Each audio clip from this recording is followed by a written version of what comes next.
All right. So our next topic, well, surprise, surprise, we are going to talk some politics here. And Yep. the 2024 primary season is really starting off a lot like the 2016. Uh, we're For the seeing, Republicans. yeah, for the Republicans, we're seeing a massive amount of people jumping into the ring, all wanting to do the same thing that happened in 2020 or 2016 and take on Trump. They all thought they had the right vision.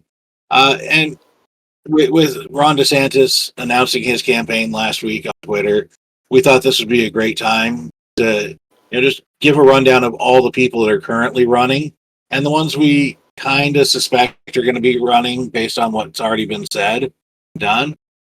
So we're going to start with DeSantis.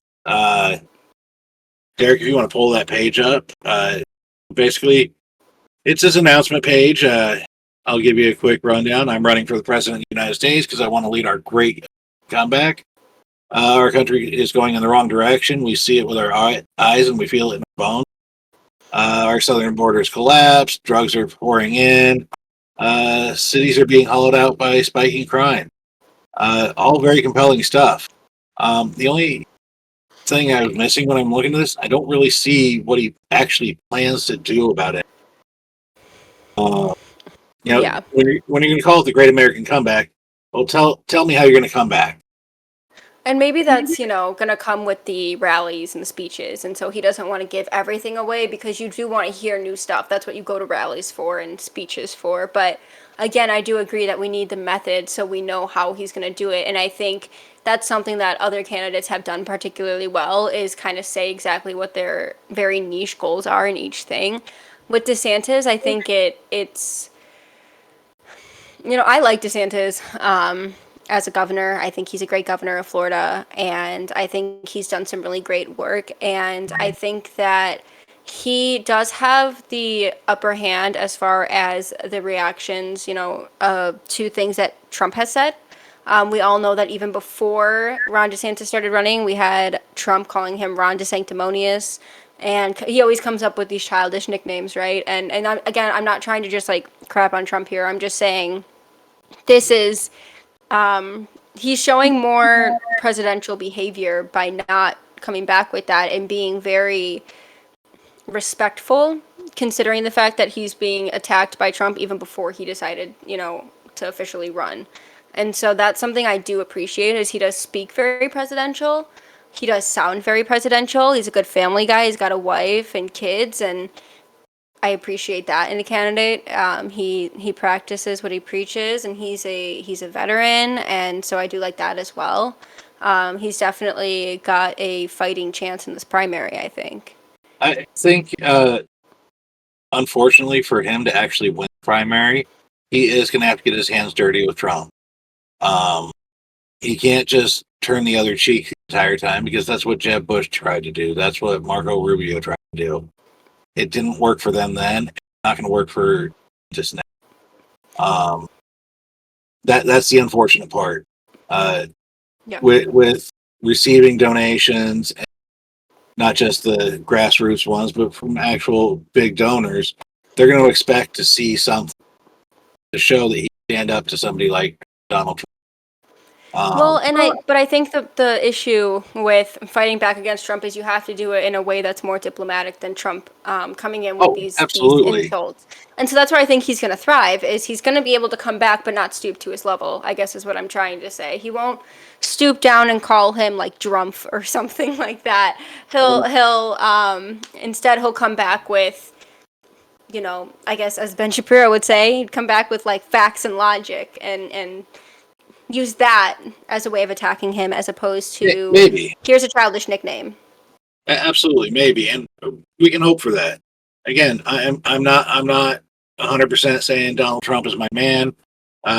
Honestly, if he has the nomination come November of 2024, I'll vote. Got to do what you got to do. Yeah. Because I'm fine with that as the option. But through the primaries, this is where we all have to sit here and say, is this the guy we want to support? Is this who is going to best serve us? Who's going to be most in line with our personal value. I And think yeah, I I think one of the agree. biggest problems Donald Trump had, especially in 2020, is he didn't promote. I mean, he may have been about the values that he was trying to promote, but he didn't live those, or he didn't project well enough, and he lost key voting blocks, even though he gained in other areas.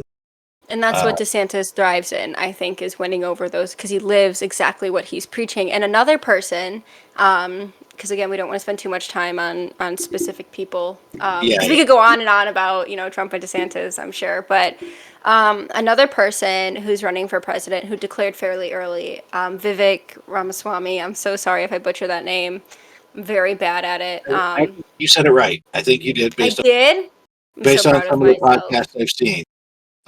So really good. I could be And wrong. yeah, and so if we can get his page pulled up, Vivek Ramaswamy here, his 25 points for America 2.0 or America First 2.0. Yeah, we don't He need all 25. We're going to go over the 5 major things that he talks about because if you care to see more of this information, please, I encourage you to go read his platform. He does go into detail about what he wants to do, but he has some really great, just quick points of like, this is my goal in office. And then he also has And his in like depth. 10 Yeah, commandments thing. I'm going to find that if you want to go over America First 2.0, I'm going to go and find his like 10 points that he has talked about in the past. yeah. So his 5 points are pretty straightforward. Um, the first one is revive American national identity. And there's bullet points for each of these, but I only really want to cover the top one or two of each of them, just because being what it is. Use the military, including drones, to secure our southern border. This is pretty straightforward, and I think something we should all be okay with. I mean, let's be honest. The president's job is to protect and defend the home. How else can we do that? Uh, I like the idea of the wall, but I also like the idea of more technology on the border to detect these things. So, I mean, I think this is going to be, in my mind, the best compromise. And affirmative action. Uh, Repeal Lyndon Johnson's executive order 11246. I didn't know that was a number, but we all know that. Um, as a white male, affirmative action does me no good. I mean, Even been white around, females are struggling in that one now yeah, because the more more so. points of oppression you have, the better. And so now it's not enough to be a white woman. If you're white in general, it doesn't matter. Yeah, but again, I mean, I understand what it did and why we needed it, and I have no problem for at that time. But we're what, 40 years removed from it now, and basically what it's doing is it's combating racism with racism. Isn't that something? But it's reverse racism, so it doesn't count, Chris. Come on. You should know this by I, now. I know, I know. White Um, people are racist and no one else can be. except unless you're in China and other places Well, where yes, of course, but in but in America, modern day America, white and people are the racists. then I'm just going to go with the one more point on this one because I think it's a really good one to talk about. Protect American children. Ban addictive social media under the age of 16 and gender confusion care for minors. I mean, Yes, yes. based on our first episode, I think we can all agree with that last part 100%. Hmm. Um, and generally, social media under the age of 16, I mean, I would even push it up to 18, I honest. just don't think that's It's not gonna it's not work. tenable. I get it, But the but goal is nice. The I sentiment is there. yeah, I like that. I mean, I get it. We all like that dopamine put up our feed and go, oh, somebody like that. But it Oh, is Olivia. toxic for kids and especially young women, young girls. I can say as a young girl, I did have a lot of, and I still struggle with self-image issues. And you know, you can have 1,000 people tell you you're pretty, but you have one person say something negative, or you see one person you deem to be more attractive than you, and that does a number to your self-confidence. And I can it's imagine. you're competing. You're competing. That's what you think, is you're competing for a man's attention.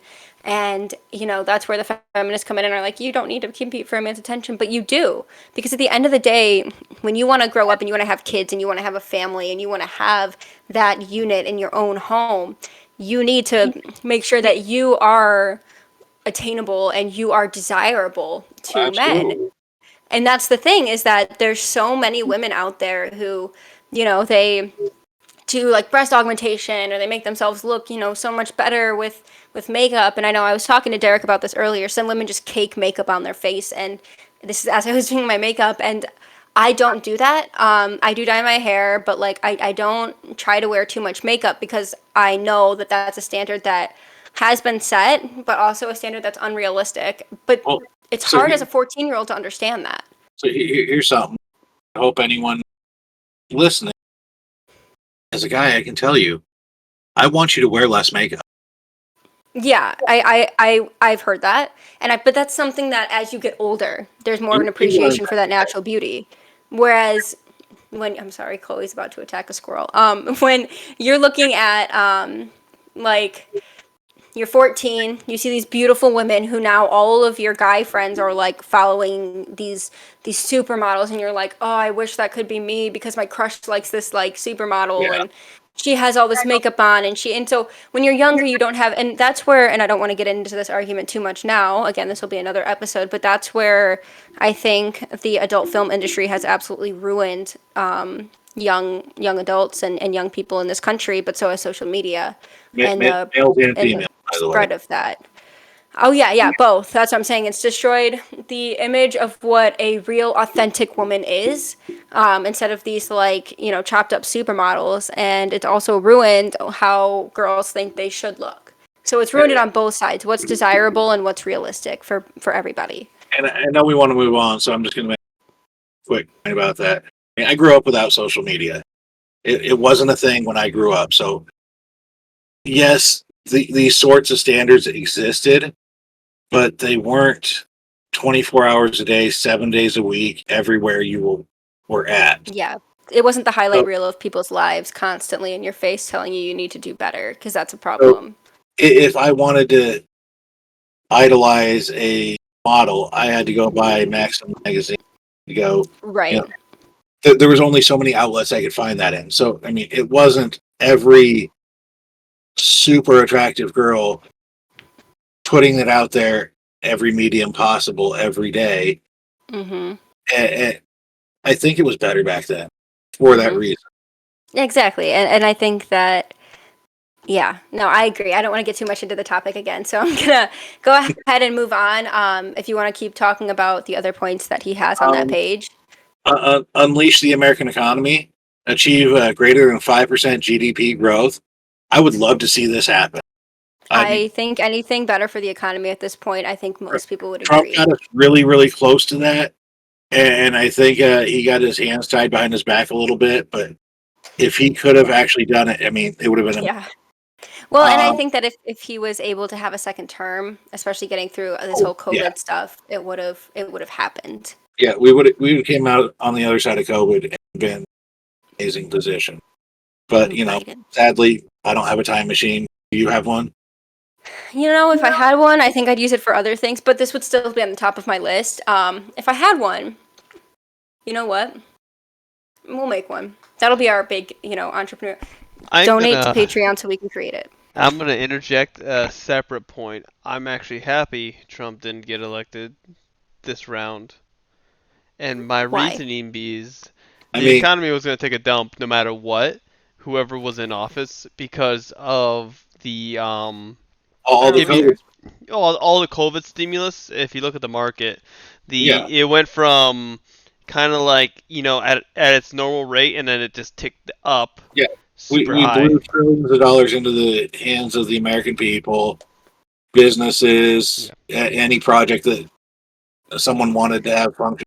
I mean, we And blew part of it is trillions Trump's of dollars. fault. Yeah. And absolutely part of it was his. Yeah. I mean, the recession that they kept saying wasn't a recession was going to happen regardless. Yes, we But I do just think if he was still in office, they would have called it a recession. yeah. Absolutely. They've made it worse now with this so you had a lot of poor people at home with stimulus Yep. checks and everyone got on Robinhood. I know so many people got on Robinhood and all those other investing apps and started investing in cryptos and all these other things. So you look at everything post 2020 pandemic after the initial crash, that rebound from mid 2020 till Hey, the end of 2021, that market rally was just parabolic. And after that, 2022, we were in basically a market recession. And I, now, I took $1,000 in February of 2020, and by July I had turned it into 20. Well, and that's the thing is, we're more, I guess, financially in tune than a lot of people, and I know plenty of people who got these stimulus checks and they spent it on things that were not going to boost the economy. Investing will help. That's the thing. Say it isn't so. yeah, So I know plenty investing of people who got helps. these checks and they spent it on not rent, which is, they're like, oh, it's for rent, it's for, housing needs. No, I know plenty of people who were deemed essential enough to continue working, but still Yeah. got these checks. And so they were spending it on, I don't know, like any kind of entertainment things that don't matter, things that I say that as I'm sitting here, a business owner who makes things that people buy for entertainment. But what I'm saying is they bought stuff in that the money was not used as intended, and they just printed a bunch of money through it into the economy and said, okay, let's just hope the trickle down effect works and it actually gets spent where it's needed. And that's not what happened. No. And again, we're going a little bit on a tangent here. Oops. See, guys, this is going to happen. I promise you, it's going to happen a lot. Quick one bullet point. And this is one I agree with the most, and I think you're going to see it more among the Republican candidates than you do anyone else. Drill, frack, and burn coal. Get rid of the whole climate coal crisis. Yes. Nuclear Yes. energy. Please make nuclear Please energy stop a saying it's thing. going to cause a Chernobyl. It's not going to do that. You just don't know what you're talking about. I mean, if we actually invest money in that infrastructure, that's the cleanest, greenest energy out there. Yeah, but nuclear, Chris, come on, that's scary. It's a big, scary word for people. You know what? I've seen some of the mini scale reactors that aren't intended to power 50,000 homes. They're small scale. And that's the direction we should be going. Chris, you're forgetting that you look more into this than anyone, really, with, any... Yeah, there's no common sense. I was there when we discovered the atom, so Yeah, well, that's true. Yeah, you understand because you've literally been there through everything. I So, will agree with Chris though on the nuclear energy, and I hate that people are so scared of nuclear power because of one, what happened in Fukushima in Japan, and what happened in Chernobyl. Those are two very isolated events. Chernobyl happened because the communists sucked at, taking care of their nuclear plants. oh yeah. and everyone was too scared to say anything. And not Chernobyl, but Fukushima happened because they put a power plant on the coast, which I know there's a lot of them there on the coast, but like, understand. Yeah. Fukushima was a crisis averted. Yes, it was bad, Yes. but it was still a crisis averted. Well, and ultimately, the thing is, when you talk about, like, the communists or whatever, like, you're looking at people who were too scared to talk to their government and say, hey, this is a problem, and it's going to cause an issue. They were too scared of being fired, being killed, and so they were like, okay, if I just don't say anything, maybe it'll go away. I've tried that method in my own life, and I would not use it with a nuclear power plant or any type of nuclear reactor, because it doesn't work in my real life, so I can't imagine it would work on something of that much importance. Because if you just ignore the problem, I promise you it's not going to go away. That's my advice of the day. So That's how she ended up working with me, folks. that's how I ended up here. If you ignore the problem, it just gets worse, and then you end up starting a podcast with two people whom you never expected to start a podcast with, and that's how you end up being a complete dumpster fire, like me. Oh, hey, I You're see welcome. a dumpster fire behind you. Yeah, this is Ted. I just named him just now. This is Ted. I said And he's we're going to gonna have be to our remember mascot. that. We're gonna Ted have is to our remember that mascot. for next time. Yep. And we'll trot him out every time we talk about something. Let's Yep. go He'll be go here. through the rest of this really quick because there are Yes, many and then we'll more go over his candidates. 10 truths. Declare independence from communist China. Pretty self-explanatory. Trump really lit the candle on this, and I think Vivek is got the right ideas. He actually wants to follow in those same footsteps and just take it that much further. He understands Yep. this. He's a businessman. We got dismantle managerial bureaucracy. Well, drain the swamp. I mean, Fire the people who are paper pushers that are just working to corrupt the government. Stop giving them these jobs where they can just stick around and for mess up the 50 government more and years, more. yeah, Oh, they're please experts. put term limits on the Supreme Court. Sorry, that was a little aggressive.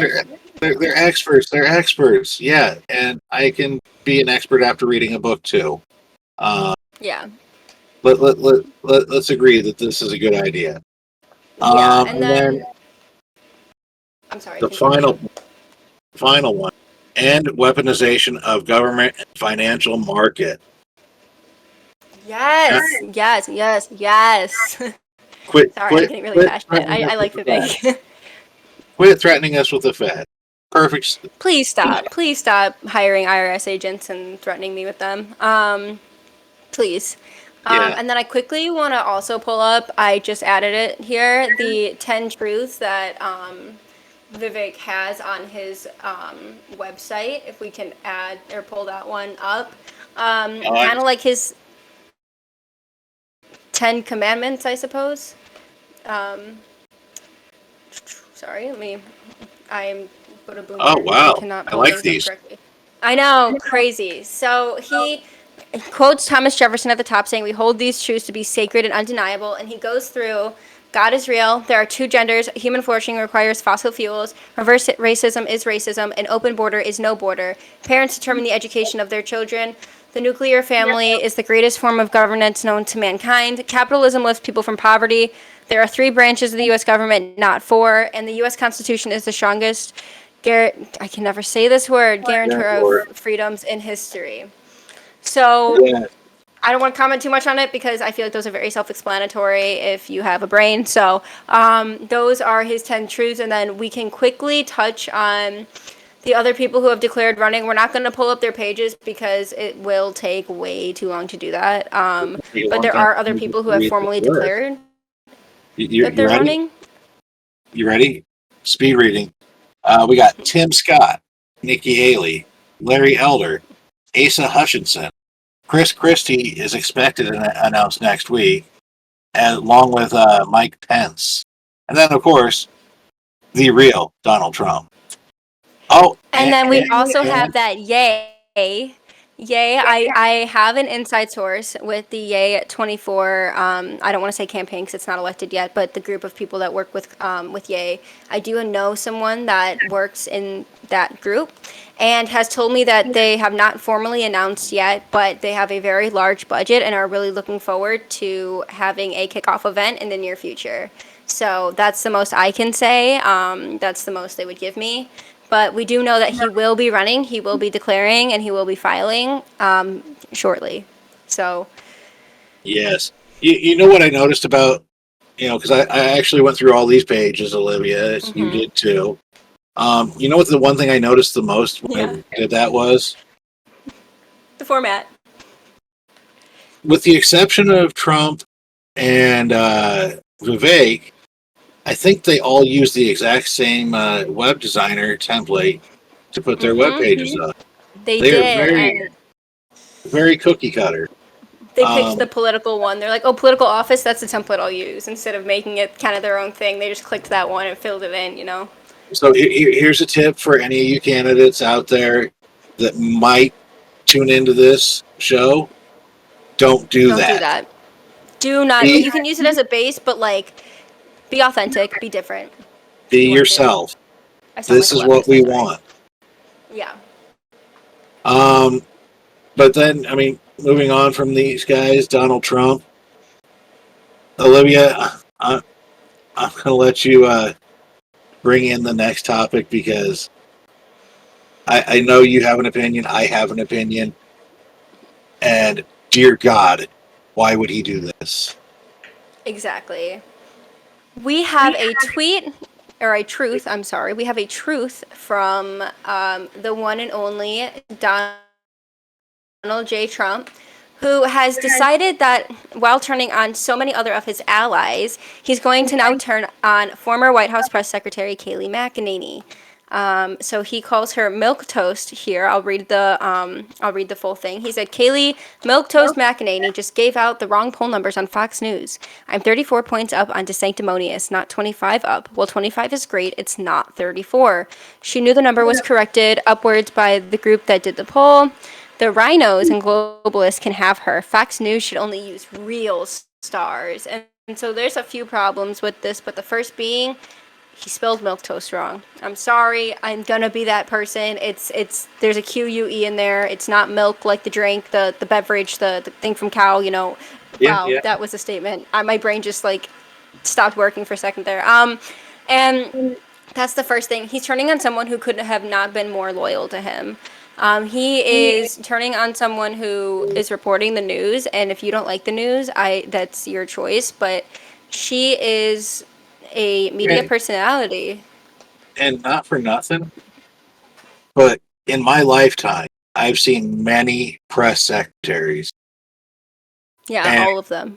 Hands down, she was, in my mind, absolute best. She didn't have to do the spin thing. She was always prepared. She always had a comment for any questions being asked. And let's be honest. She's hot. Well, I mean, I wasn't going to go there. She's hot. I'll say it. She's hot. I'll be the misogynist here. She's hot.